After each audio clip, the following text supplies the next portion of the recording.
كرومبو كرومبو مع المفتش كرومبو.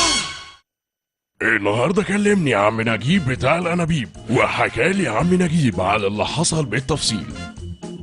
انابيب انبوبه. عم نجيب بتاع الانابيب وصل.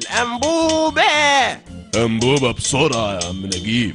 وخد عم نجيب انبوبة من الانبوبتين اللي معاه وطلع لعم امين، ولما غير الانبوبة ونزل ما لقاش الانبوبة التانية، وطبعا كان لازم احقق واشوف مين اللي سرق الانبوبة، وما كانش موجود في الشارع غير 3 بس: فوطة السايس وجلاد مجلات وعليش بتاع العيش.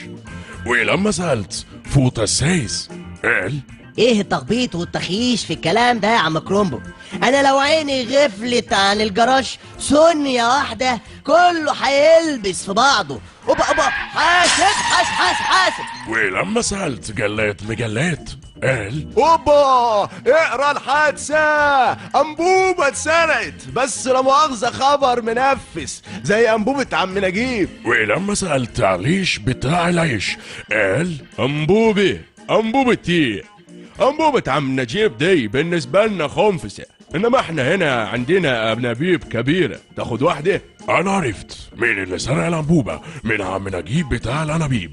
لو أنت كمان عرفت قول لنا مين هو. 1 فوطة سايس، 2 جلاد مجلات، 3 عليش بتاع العيش.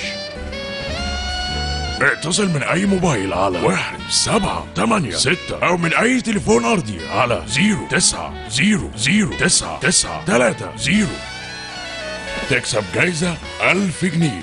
وابقوا قابلوني في الحلقة اللي جاية مع تحيات المفتش كولومبو.